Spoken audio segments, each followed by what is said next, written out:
What a difference a weekend will make. The massive project taking place on the Dumbarton Bridge this weekend. What drivers will see differently come Tuesday.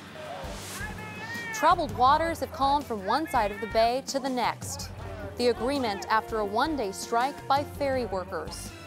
First there was shoplifting, then there was ticket switching. Now we're talking about barcode fraud. I'm Jonas Tishner, CNET News. Coming up, we're going to show you just how easy it is to create a barcode at home. CBS 5 Eyewitness News is next.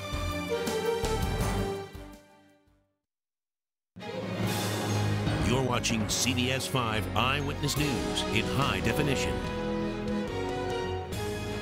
Good evening, I'm Gabriela Garcia-Sanchez. Tens of thousands of people are expected to flock to San Francisco's waterfront this weekend to mark the 75th anniversary of the Golden Gate Bridge. Events are planned all weekend long, including tours of the bridge and a festival with arts and music. Traffic is expected to be heavy, so you are encouraged to take public transportation. The celebration wraps tomorrow night with a spectacular fireworks display, and here's what you need to know about that. The bridge closes to foot traffic at 6, and then cars will be halted for an hour beginning at 9. Then the main event, the 9:30 fireworks show. That's expected to last between 15 and 20 minutes. You can find a list of festivities and video of the bridge in its early days at cbssf.com. A warning for anyone who needs yard work done this time of year. Be careful who you hire. South Bay police say scam artists are working the area. They're mostly targeting the elderly. Typically, they arrive unannounced, usually in dress and work clothes. Police say they ask for payment up front and then never perform on the work. Officers warn you should never open the door for anyone who just shows up offering household services. The family of a man who drowned in Alameda Beach as police and firefighters stood by has filed a lawsuit. Raymond Zach drowned at Crown Beach on May 30th of last year. City officials said that firefighters could not enter the water because their water rescue certification had been allowed to lapse in 2009. Also, their department rescue boat had been eliminated in 2008. Both programs have since been reinstated. Zach's family filed the wrongful death lawsuit against the city and county of Alameda.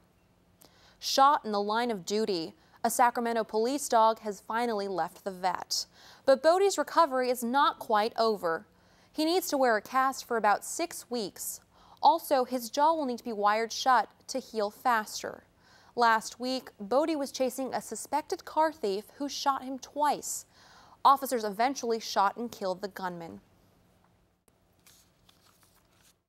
Even though we're different departments, like my partner said, we train together, we see each other all the time on calls and cover each other, so it's really good to see him back. Doctors say there's a good chance Bodie could be back to work by the end of the year. Good and not so good. Demonstrations of the power of technology.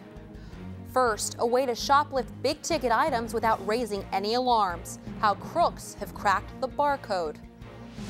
Also ahead, a special delivery at the International Space Station.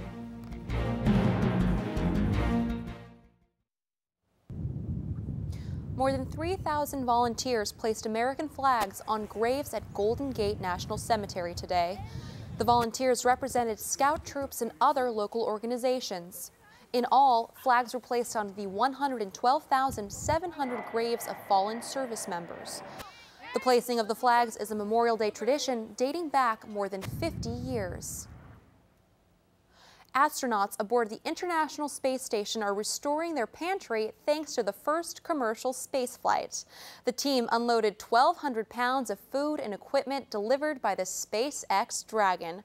Once the not-so-heavy lifting was done, the crew did some poking around and called SpaceX impressive. I spent quite a bit of time poking around in here this morning, just looking at the engineering and the layout, and I'm very pleased. The Dragon supply ship will be reloaded over the next few days. It will then be sent back to Earth. That will do it for this edition of Eyewitness News. Remember, your latest news and weather updates are always on CBSSF.com. Have a good evening.